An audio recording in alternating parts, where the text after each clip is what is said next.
Okay, so thank you so much, and my pleasure to be here, and appreciate all of your attention, and obviously to all the hard work that's gone into setting up the event.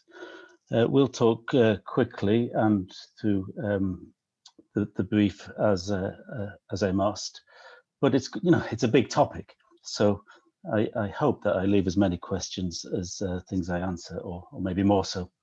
So I'm from Loughborough University, and I'm in the School of Business there, where I head the Centre for Information Management. And as I say, great to be here. So first of all, then, just to make some kind of top and tail points, and the way in which I'm going to say this is that as it reads on the screen, data derived from smartphones, masts, sensors, etc., they're all a big part of the future for communities. And what I've tried to do there is just to situate it as a community issue, problem, and set of maybe assets going forward. But making something useful from data is never easy, and we'll illustrate that. And it might be especially hard for policing. And this is an argument I would make based on the demand risk profile of the service. So to make value from data might be especially difficult in policing, and we'll explore why that might be. And then fourth, but once we begin to innovate with organizational boundaries, progress will follow. So to start off, policing is sometimes referred to as the public service of last resort. When all else fails, call a cop. And this is part of the reason why policing has an especially difficult demand risk environment. It's not easy to understand at the outset of some, for example, maybe a call coming into a call center, whether this is trivial or might be of great consequence. A seemingly innocuous call, if we just take a telephone as our initial primary instrument, might actually be of great consequence. Now, moving to data. When commentators say that data is the new oil, they're actually more correct than many realize. Oil needs a lot of processing before it becomes a useful product. And often a data item is just noise until it is processed and focused into an informative message. And it's, we've seen some of this already in the prior presentations, but it's not just 5G, Internet of Things, robotics, artificial intelligence, now quantum computing, but also, for example, Web3 and its decentralizations that will lead to an ever more intensive data environment, 6G and other innovations to come. And this is the community that's changing. So this is a kind of non-negotiable. This is the community that's changing. And policing might actually be especially vulnerable to being overwhelmed by data, given the nature of its work and its status, as I say, as this public service of last resort.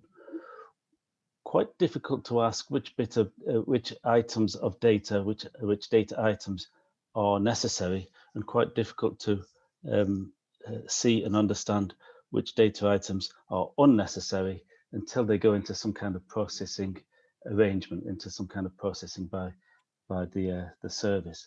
So similar to a kind of call coming into a call center, a seemingly innocuous piece of data and a seemingly innocuous data item might actually also have great consequence.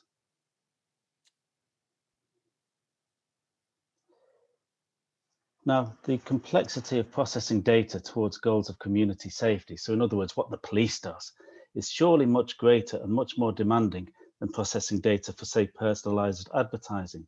So there we might doff our caps and so on to Google and Facebook. Actually, what we're trying to do is more complex than what they do.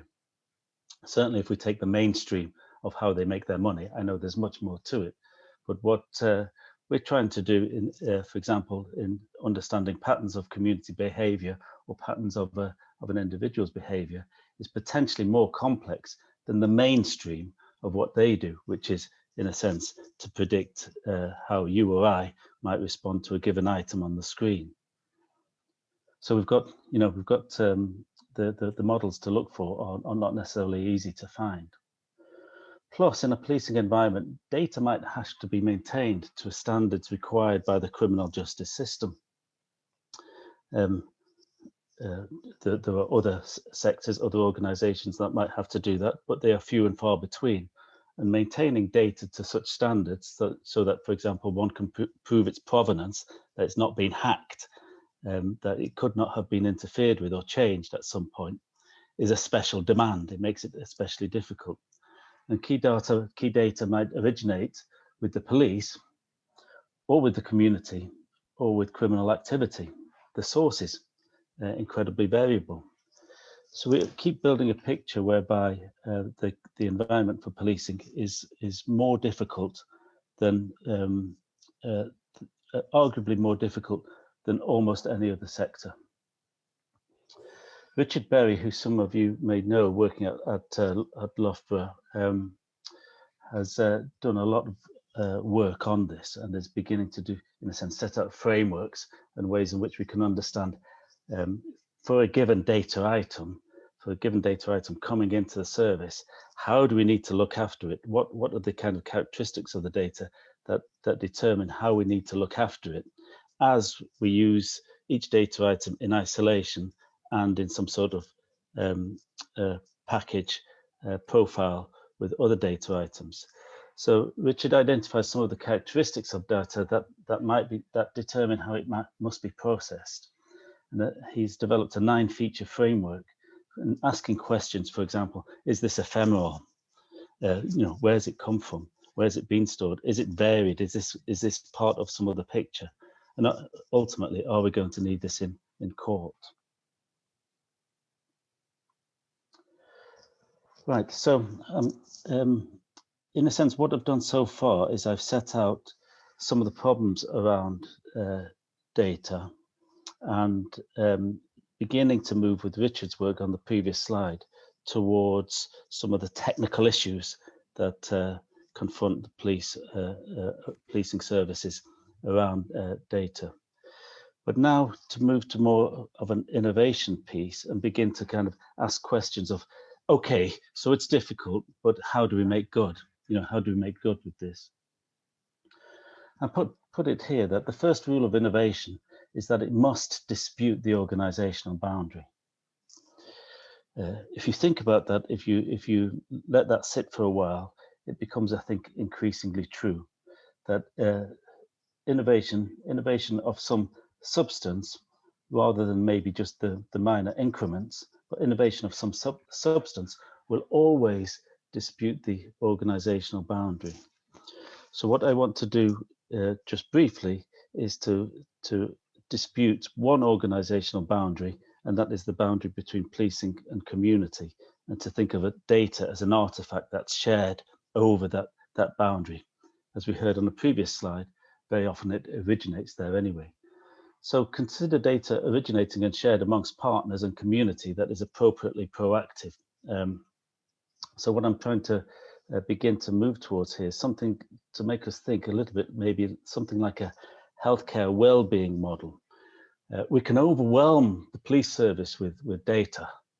We can overwhelm the healthcare service with data, but the way in which we adjust to that is by becoming proactive with that data, by, in a sense, seeing it not as just a problem for the service, but the problem for, whether that's now policing or healthcare, but a problem for the service, its partners, and indeed the community themselves. Who's using the data and for what? Who's doing what processing? And once we get into that set of questions, we're disputing the organizational boundary and we're beginning to make progress. So about a minute to go, I think, on my timing, but could communities and community agencies, public sector agencies, other agencies, etc., become increasingly skilled with data themselves, especially as more cheap apps and algorithms become available? I think this is a line of thinking that has some promise, and I think there's also an inevitability about it. We're already kind of seeing it, a point I can back up, I think, in questioning if need be. And does this actually begin to reorient how we think about Peelian principles, from the notion of consent to a stronger notion of co-production, where people are sharing in the data that they gather, what they do with it, and then how it might be used in issues of community safety and appropriate behaviour, etc. So finally, we come back to the main points of trying to make it are that data derived from smartphones, masts, all of this kind of world that we have around us are a big part of the future for communities. Nothing we can do about it. Definitely some good about it, definitely some bad. But making something useful and positive from data is never easy. It isn't. It doesn't just happen. You've got to put in the resource. You've got to put in the expertise. You've got to put in the skill. It's likely to be especially difficult. It's an especially pernicious area for policing because of the demand risk profile of the service. It's really difficult to say that something is inconsequential. It might be needed later. But once we begin to innovate with organizational boundaries, then progress follows. And if we kind of remember that rule and begin to play with that rule, as I've tried to tease you with at least, or introduce at least in the context of the community, we begin maybe then to make some progress. Right, that is it. Thank you so much.